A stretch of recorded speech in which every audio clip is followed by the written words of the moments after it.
Everybody, welcome to the Banana Republican. I'm James Gorey. Hey, the news out of Russia is not good. Not that we want it to be good, but it's getting to a new point here. Here's what I mean. So for the past, 2, 3 years, the whole Ukraine-Russia war has been going on, and Russia has shifted to a wartime economy, which means they're not building consumer items, they're building war goods, tanks, missiles, guns, etc., etc. Well, here's the thing.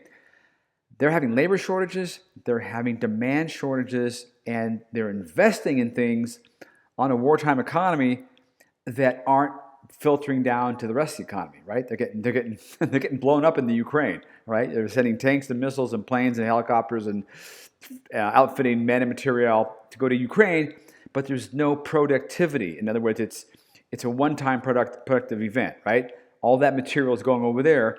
And so if you spent that same money building houses, building cars, consumer items, people buy them, then that money changes hands and people get paid for building them and working them, and demand continues, and the domestic economic activity, the consumer activity, builds upon itself. Well, that's no longer happening, and the wartime economy is now slowing down big time. In fact, Russia has had 3 percentage point rate cuts, 2 cuts, 3 percentage points in the last month or so alone.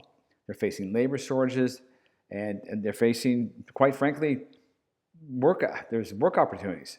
I mean, the factories, yeah, the military factories, sure, but demand is falling, and so are sanctions. Their sanctions are going up. So the U.S. is pounding them. Interest rates are high, and by the way, China's buying a lot of oil on the cheap. So they're not getting a lot going on in the right direction in Russia right now. Now, the problem is that, fine, Russia's having a tough time.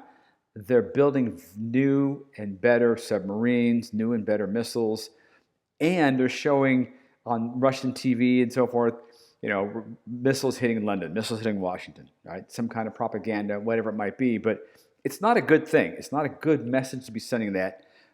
That's what desperate nations do. I think it's fair to say that Putin is feeling desperate. He didn't go to the BRICS meeting in Brazil last month.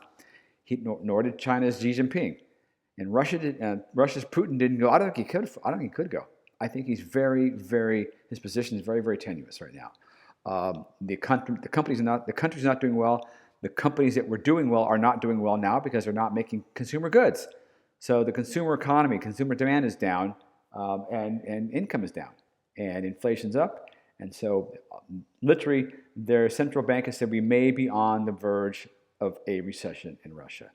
So they're not getting the bang for buck, no puns intended, from all their wartime economy. They're fighting in Ukraine. What are they getting back? What are they getting economically? Are they getting sources of revenue like in grain or oil and natural gas? That's a big problem, and I think Putin is going to be pushed more and more, deeper and deeper into a corner.